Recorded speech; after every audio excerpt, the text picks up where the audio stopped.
The Devil Blues by I Knew a Man on AO3. Episode 4, Chapter 3.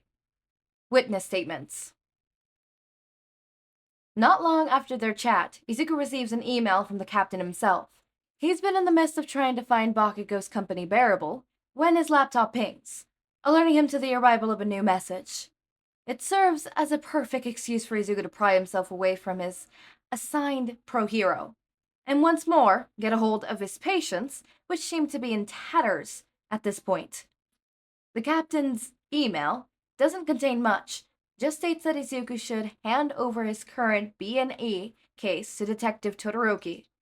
The words startle Izuku, and he reads on to the bit where the captain requests that he instead select an open case of a more challenging nature for the station cooperation operation, as it is permanent for the operation's success. Izuku peers over at Bakugo, who looks bored out of his mind. He's just aimlessly glazing around the room, with his arms still crossed. It grades on Izuku that the future outcome of the precinct's reputation relies on the feedback of someone as aloof as the blonde. Shaking his head, Izuku returns back to the email. He briefly ponders the captain's request. Really, Izuku didn't have many several glandside cases. Or, well, grandside in the matter of the captain is referring to, and so it doesn't take them long to mull over his choices. He ends up settling on an ongoing investigation he's had from 2 months back, a drug distribution case. Izuku himself already knows all the particulars regarding that investigation, but he must ensure that his assigned pro-hero is caught up. He's not entirely sure how well Bakugo will handle this case, nor how he will approach solving it, but he can only hope the man will remain professional when handling a case as sensitive as this one, fully aware he needs to ride the high from his pep talk with the captain, which, unsurprisingly enough, has already begun settling out. Izuku immediately starts in on his lengthy explanation regarding their new case. Right, he declares, swiftly opening the file to its first page. This is a new case we've been assigned, and it pertains to the distribution of drugs in the lower side of the city. Weed? Bakugo inquires, turning to face him. No, not recreational substances. Hard drugs. Cocaine. We discovered there's an irregular increase in drugs circulating in the city a few months back, and by the stroke of luck, Detective Sero confiscated some off a robber he apprehended. The robber herself wasn't entirely there, with what being hopped up on drugs, but thankfully she was a snitch. We like snitches on the streets. Izuku clarifies to Bakugo. They help us out a lot. So, she snitched on her supplier? The man guessed. He was still daunting a hauling expression, and he's been asking questions which Izuku counts as a win. No, or else we wouldn't be having this case to deal with, he points out. The way these perps go about distributing their drugs is actually rather clever, as it eliminates any possibility of the cocaine being traced back to them. What we've learned from the snitch is that there is an assigned post where the drugs were purchased and dropped off. She claims how she got the drugs was that she showed up to the location, which happens to be at the end of the Horikoshi Street, and placed her money into the post box there. After a few minutes, she would reach down into the mouth of the post box and retrieve the drugs she paid for. Izuku can see the gears turning in Bakugo's head at the description of the process. There's not a person in the post box, Izuku assures him. Course I know there fucking isn't a person in the post box. The blonde flushes. It's a trick. What kind of trick? Izuku presses on. Bakugo falls silent for a moment as he thinks it over. A magic trick? Izuku shakes his head with what hopes to be an encouraging smile, and not one that shows the nasty part of him that rejoiced the fact that Bakugo guessed wrong. We believed it's a quirk. A quirk? Yes, Izuku affirms. You see, the snitch description sounds rather luxurious to us, but we thought it worthwhile to check out. Better safe than sorry, you know? One of our detectives went through the same process she did, and astonishingly enough, garnered the same results. We investigated the exterior and interior of the postbox but found nothing out of the ordinary, which helped us reach the conclusion that there must be some form of quirk at work. Bakugo nodded slowly, an indication he was following with what was being said. What do you think? Izuku asked.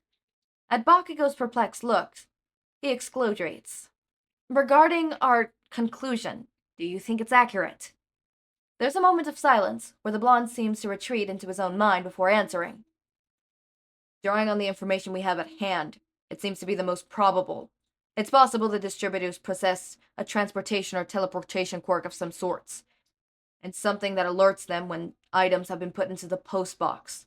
How else would they be aware that a translation was being made so soon after the money was deposited? Izuku's brows rise high on his head. That is a very concise observation, he admits. All right, so that was unexpected. He assumed Bakugo would pick up on the quirk aspect of the case, definitely speculate what type of quirk was used, but he hadn't thought the man would touch upon how the distributors were alerted to a transaction. Izuku had to admit he was reluctantly impressed. Bakugo seemed to have some sense of smarts about him, despite what his behaviors portrayed. Perhaps it wouldn't be that much of a hardship being paired with him. So, Izuku coughs, returning to the case at hand. We also checked the letters that were being posted into the post box and found that they were still being delivered to their intended addresses. That means that the distributors who used it must be filtering through the contact of the post box in order to garner their cash. Unfortunately, before we could investigate it any further, the distributors were alerted to us poking around at the post box by their clients and have since changed locations. Each time we catch on to a new location of distribution, they move elsewhere. This has occurred 7 times already. 7 times? Bakugo repeats indignantly. How the fuck did you manage to miss out on them 7 times? It's very tricky, Izuku defends. The distributors never directly deal with the drugs, but rather use the translational locations, which we've begun referring to as hotspots. By the way, my clever idea. As an intermediary to get their drugs onto the streets. Our best chance of breaking the distribution entirely is by finding their headquarters. And based off of the information we have now, there's no telling where that is.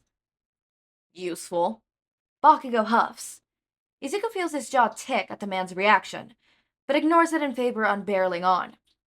Our job is to solve the mystery of where the distributors' headquarters are and bring them in.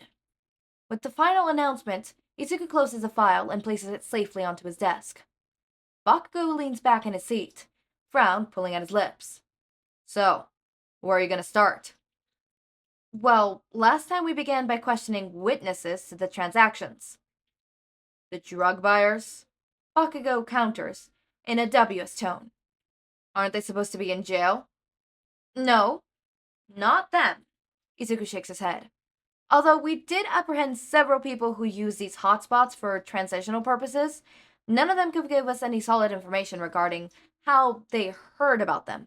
Most of them claimed they heard it through word of mouth, but never revealed whose mouths. Bakugo's scowl intensifies. So what then? Izuku sits up a bit further in his seat so that he could speak to the man full on. What we did interview witnesses in the neighborhood of the hotspots. From what we gleaned some further information regarding the transactions, but it didn't help us any more than what we ourselves had discovered. So we interview the witnesses again? Bakugo states, matter-of-factly. We already did that, Izuku argues, reaching over the file once more to flip open the correct page. All the witness statements gathered are right here in the file. They could be outdated. The duration of time that passed doesn't change what a witness saw at the time of the crime, especially not if it was just from a month ago. Izuku absolutely taps on his finger on the pile. Mind running a mile a minute. He's trying to think of the best course of action to take right now. One that could help acquire a possible lead on the case, and one they haven't exhausted yet. He also needs to bear in mind that he's not working with his fellow detectives this time around, but rather a moody civilian. Izuku glances at the civilian in question, and notices he's adopted the same expression of boredom from previously. eyes somewhat lidded, mouth turned down, and arms slightly folded. No, this will not do. Izuku had promised the captain he would try to impress Bakugo with the work they produced at the precinct. And damn it, he's going to keep it. But what do you know? Izuku announces subtly, startling Bakugo. It couldn't hurt to ask him again. Besides, it will be good for you to go through all the steps to properly approaching a case. He shoots out of his seat and grabs his jacket from the back of Bakugo's chair. The man levels Izuku with a look that clearly shows his distrustful of Izuku's sharp change in attitude, but doesn't vocalize it. Working his arms through the sleeves, Izuku asks, "How are you with questioning people?" Bakugo pulls himself to his feet. "With my fist." "How about I do the talking and you just watch?" "I disagree, but whatever." The blonde shrugs. As Izuku predicted, they learn nothing new as they rush all over the city and hunt for witnesses. All the statements taken now are more or less exactly the match of the formal ones, and with it being a weekday, their selections of available witnesses is incredibly sparse. They only manage to bring 2 of them over the course of the day before Izuku decides to call the investigation off. Instead, he and Bakugo will light eyes tomorrow on the station before heading back out onto the hunt. The whole day has frankly been exhausting, and as soon as Izuku arrives home, he topples into bed. Keeping his energy up to a friendly level around Bakugo is a bitch of a struggle, but at the end of the day, he's generally proud of himself for trying. It would obviously help if he had some information on the man, some tips to get him understanding the fiercely partner he'll have to be spending 2 weeks with. But sadly, due to the captain's restrictions regarding the pro heroes' identities, he was unable to amass anything prior to his first introductions. He's far too fatigued to muster up the strength to research the man now. But before sleep can drag him into the depths of the night, Izuku makes sure to send off a quick mass email to his precinct asking for help composing a file on Ground Zero. As Saturday rolls around, Izuku finds that, sure enough, the day proves to be much more fruitful than the previous one. They do thankfully manage to interview more witnesses, but unfortunately, the new statements do not deviate at all from the originals. Furthermore, the additional strain of having to safeguard Bakugo's interactions with civilians really takes a toll on Izuku. To be fair, the man hasn't done anything outrageously awful, other than act a bit short-tempered with certain witnesses who were slow in giving their statements. By no means did the man conduct himself in a manner that would require disciplinary action, but it certainly didn't help in earning the police any favors from the public. Despite being a bit standoffish, Izuku comments as they head up the resident building stairs. "You're actually not too shabby." "Were you expecting fires and brimstones?" "And tears," Izuku affirms. "But I must say, I'm pleasantly surprised." Bakugo just grunts in response. A silence hangs in the air, their footsteps echoing through the stairwell the further they go up. It doesn't sit too well with Izuku, and so he decides to share a bit of information regarding their current witness. So, the next witness is a man called Shinzo Itoshi, and he's one of the witnesses to the local hotspots previously used by the perps. He's got a history of being associated with criminal activities, but never partaking in them. That's... Bakugo falters, unsure how to go about answering that description. "How is the man not in jail?" "He's never had an active part in any of the crimes he was accused of, but just happens to be in the neighborhood." Izuku tries to explain, but even he's floundering slightly. Bakugo levels him with an extremely astucious look. It's... Izuku breaks off with a sigh. "More criminal activity takes place in certain parts of town. The more unseemly parts, let's say, such as when a suspect or potential witness are needed for interrogation purposes. Certain precincts will sometimes round up the usual suspects from these neighborhoods, regardless of their connection to the crime." Bakugo's doubtful expression only intensifies. "I know." Izuku runs his hands through his hair a few times, working it up into a worse state than usual. He feels distressed sharing such details with a bro hero, but the unfortunate truth of the matter is exactly what he's saying. "The police are horrible sometimes. The man lets out a low whistle. No wonder your approving rates are so low. Hey, listen, Izuku states, guiltlessly. I won't deny that we've got some corrupt and bigoted members on the force, but not all of us are like that. Most of us try and do our job when it comes to dealing with crime in the city. It's an obnoxious and ongoing process, but we're trying. People don't exactly approve of trying when it comes to the police. It's your job to keep the city safe. If you fail to do that, you won't get any passes. Bakugo points out. I know. Izuku bemoans quietly. It's just difficult. Sometimes it can even be the civilians themselves that contribute to our bad reputation. If they think anything remotely suspicious about an activity or an individual, they report them to us, even when it's not suspicious at all. It could be something as simple as a person looking for their spare keys outside their house, and because we get called about suspicious behavior by a citizen, we have to go and investigate. Then, when we find the person in question is just looking for their keys, we get told off for doing a poor job and worsening our reputation as protectors of the city. He drags a hand down his face in frustration. It's so tiring. But I want to try my best, and I want to do my best to keep the city and its civilians safe. It's what they deserve. Bakugo apparently doesn't see it fit to deem Izuku's rant with a response. Instead, he merely continues onwards and upwards. The worry Izuku exhibited just seconds ago rolling off his back like water off a dock. They walk in silence for the remainder of the trek up the 5th floor, the residence of their next witness, Shinso Hitoshi. Once they approach the door, Izuku gives it a quick rap before stepping back. The response is immediate. The door cracks open just a silver, and dark eyes peer through the sills. They rapidly dart over the visitors' forms before landing on Izuku's face. They seem to widen marginally before disappearing back inside once more. The door is gently shut before the muffled sound of a lock being tampered with echoes through, and in the next moment swings full open.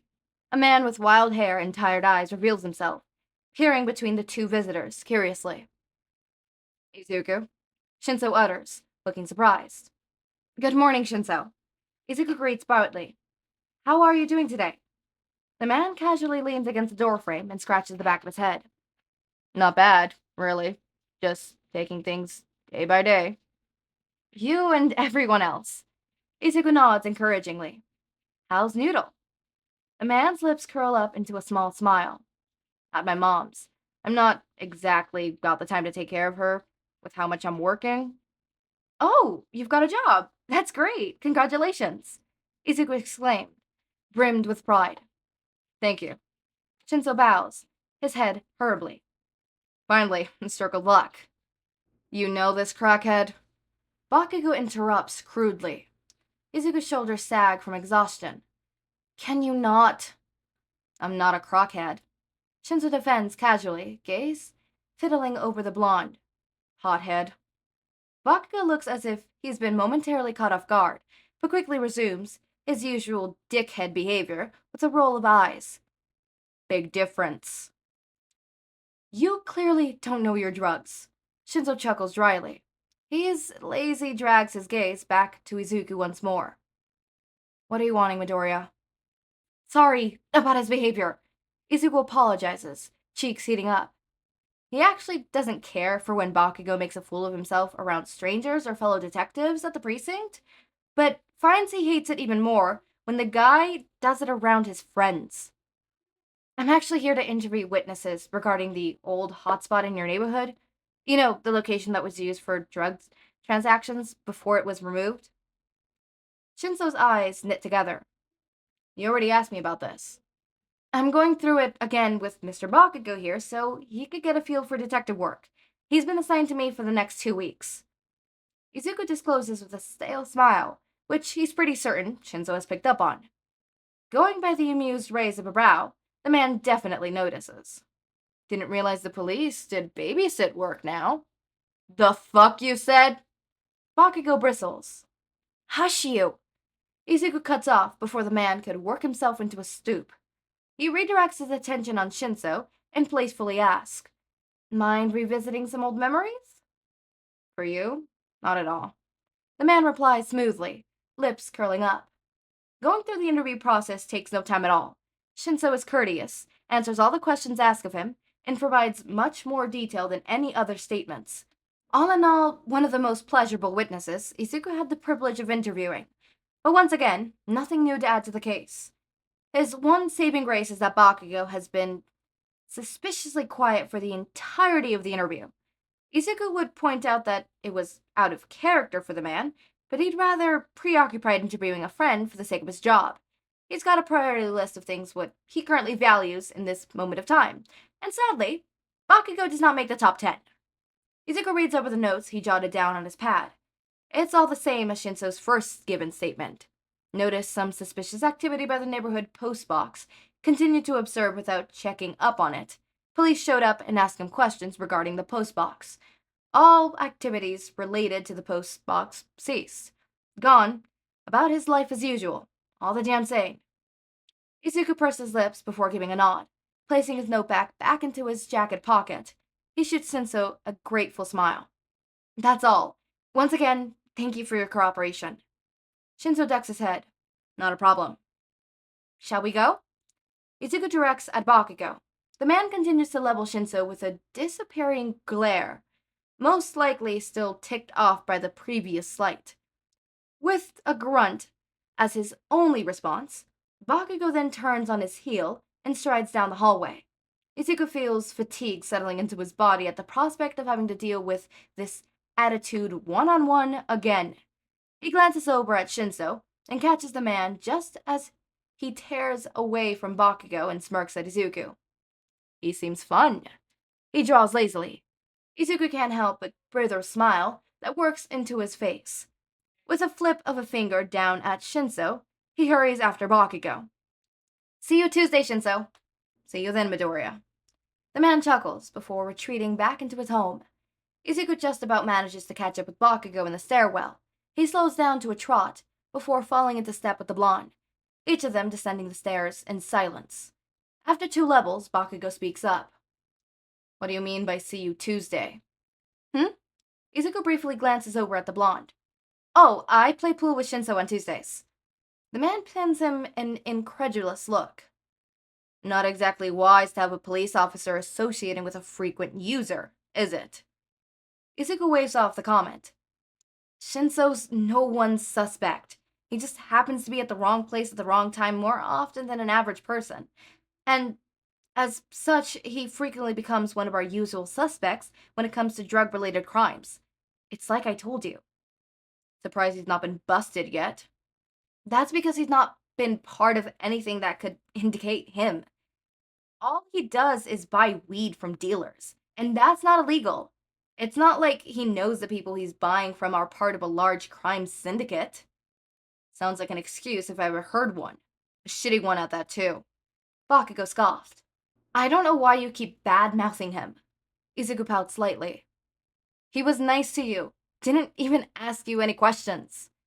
The man raises a dignified brow. That's supposed to be nice? Izuku debates how much he's willing to share about his friend before deciding it wouldn't be right for him to withhold information regarding the witnesses. If he wanted Bakugo to go about this case the same way any of the detectives at the precinct would, he would need to be upfront about all the information available. Shinso has a quirk, which I guess could be described as a brainwashing quirk. If he asks you a question and you answer it, he immediately takes over your mind until he sees fit to release it. Baku admits a snort. Pretty convenient quirk, considering his lifestyle. He's a good person, Izuku states, just barely managing to press an eye roll. It's not as if he hasn't entertained the thought himself. But the thing is, Izuku knows Shinso. He knows he would never do such a thing. The guy has felt insecure about his quirk ever since it manifested. The very nature of it leads itself to strangers gossiping about the user itself. And Bakugo's not the first person to have accused Shinso of being shady. But Izuku knows Shinso would never harm another soul. Knows he would never use his quirk for evil. Knows that possessing such a quirk has stressed the man out to a point that he struggles with living a normal life. But above all else, he knows there's no one in this entire world who is more scared of the capacity of their quirk than Shinso. He's a good person, Izuku repeats. Bakugo shakes his head. You probably think that about everyone. I thought that about you before we met, Izuku admits, around a sigh. How wrong I was.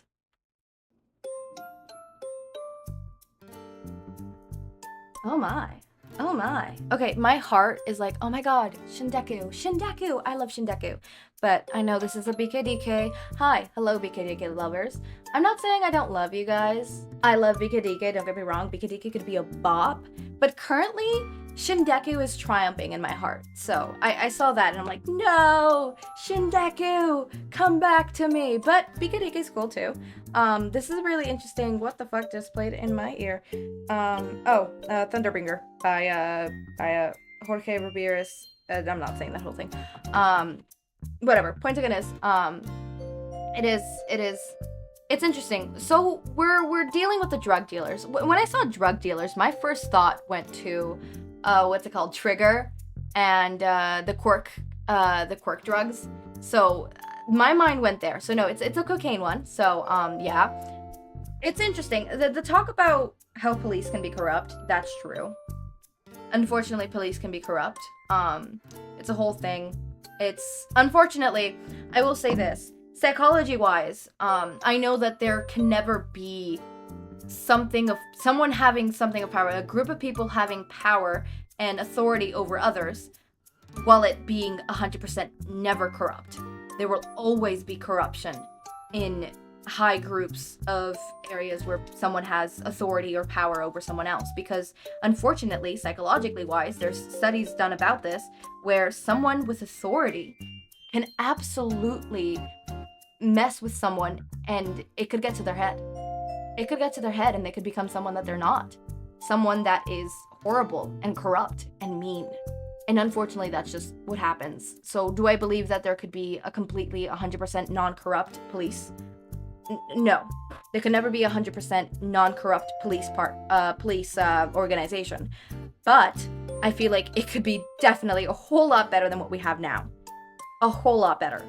Just a whole lot better, you know? But obviously we're not there yet. And the thing about Shinso and him always being at the wrong place. I just dropped all my dice. No, go back in. Go back in. Go back in. Let's see, what did I roll? I rolled a 13, and then what is my other... where's my other D13?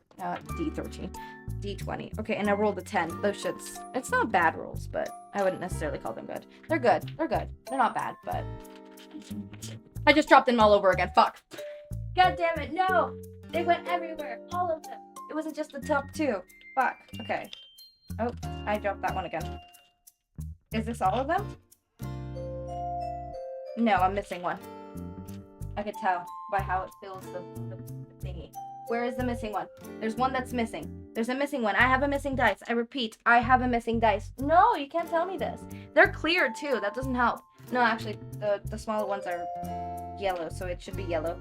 Hold up. Where? It's like a clear yellow. Where is it? Where is it? Where are you, fucker? Where the fuck are you? Where the fuck are you? Ricky, when I catch you, Ricky. Ricky, when I catch you, Ricky. Ricky, when I catch you, Ricky. Found it. Found it. Okay, it's here. It was my... I think this is my 12-sided dice. Yeah, this is my 12-sided dice. It hated me. Okay, so first comes... No, first is my 6-sided dice. Then this is my 8-sided dice, I believe. Then this is the 10-sided, not 10-sided, but like 10-sided, 10-piece, whatever. 12-sided, and then the 2 20s. I feel like I'm still missing one. I feel like I'm missing one. If I find one, I'll find one, but I feel like I'm missing one. I'm forever gonna be like, am I missing one? And then I'm gonna need that one when we play D&D, and then... God. Well, luckily we play D&D with a bot, so... with the bot dice, so that's... yeah. Otherwise, like, Sunny, the wonderful DM that Sunny is, would be like, alright, I need you to roll a d20. Yeah. I lost my d20. And that would be embarrassing. Talk about Sunny. You should go subscribe to them. Yeah, they're wonderful. Their channel is, give me a second, Ray of Sunny, I think it is. I'm subscribed to them, but I don't look at their channel name a lot. I just look at the little profile. Give me a second. Am I subscribed to them here? Yeah, it is Ray of Sunshine. Ray of Sunshine. So go ahead, go subscribe. I'm holding a gun right now. Go do that. Okay. As always, my raindrops, make sure to eat, sleep, drink water, take your meds. Have a wonderful day or night. Link to my Discord server and socials are down in the description. Subscribe to see more of my content, and thank you so much for watching.